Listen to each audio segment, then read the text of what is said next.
They're like, go, go. How do you feel about that? It hurt, yeah. It hurt because I thought we were supposed to support each other, but it hurt. It hurt bad. The whole world needs to love. When I did a story on DTV News about a deaf man detained by ICE, the community responded strongly to the story. The responses varied, but one common response was, just go get your papers. You should become a U.S. citizen from that and get a green card. But is it really that easy? There are different situations, the costs are varied, and every journey is different. Today, I'm here with Sandra and Antonio Gutierrez. They moved here together 28 years ago, and they have 4 deaf children.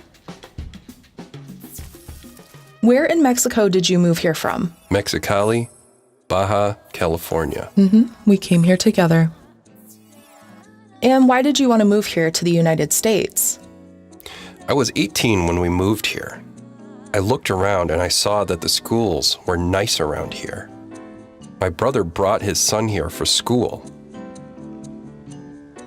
and I came with them to visit. When I went in, I thought it was really nice. I thought that in Mexico, it was more difficult. When I looked around here, I liked it. Then later on, I returned to Mexico. Later, after I married Sandra, I told her I thought she would like LA because it's nice there, and in the future. I asked her if she gave birth to children, what then? Can we live there? She wasn't sure at first, but during her pregnancy, she agreed to it. How did the two of you enter the U.S.? My sister helped with the permit. With the untouchable work permit, you know that one, that helped us move here. I believe she was 8 months pregnant and we moved together. It was easy to get across the border with a work permit. We got only 6 months. Did the two of you enjoy living in Mexico? Well, it was really difficult to lip read or speak.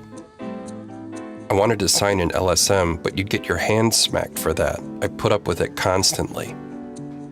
When you moved here, you two learned ASL, and you kept learning. Was that hard?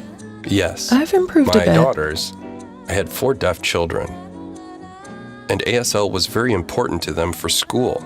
They had to keep learning English from books, and they improved. Then they tried to teach me.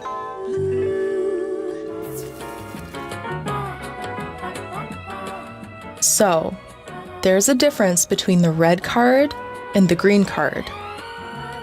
The red card means you can live and work here for a short time. Yes, you can stay here. Okay, you can. And then the green card means you can live here, work here, and go back and forth between here and Mexico, right? For work and going back and forth from here to Mexico. So work back and forth to visit here and there. The red card is good for 1 year, every year. Every year? Every year. Okay. If you get a green card, is it easy to get? No. You must get a red card first. First. Is it free? No, you have to pay for it. No, it's How hard. much? It's expensive. How much is it about? Between $4,000 to $10,000. In that range. Yeah, About.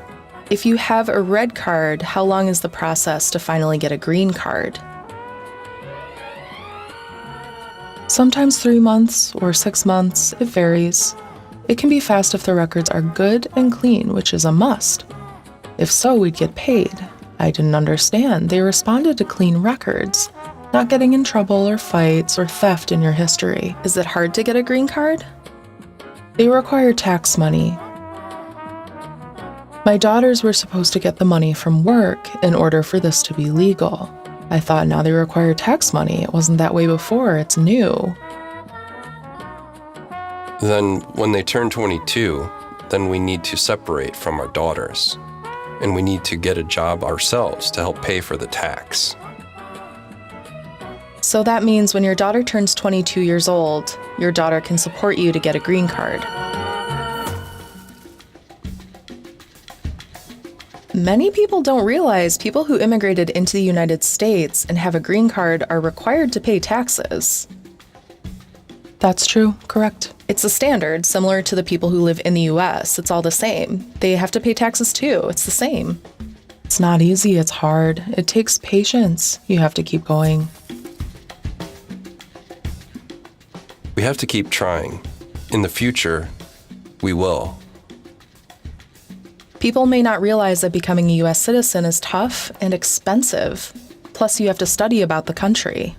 Plus, if we fail tests, we have to hope we'll pass them because we'll have to start all over and pay again. You never know. You're right. Write 100 questions. 100 questions? It's like 100 pages. It really doesn't thick. depend on whether you're deaf or hearing. It's the same. No difference. We have no idea.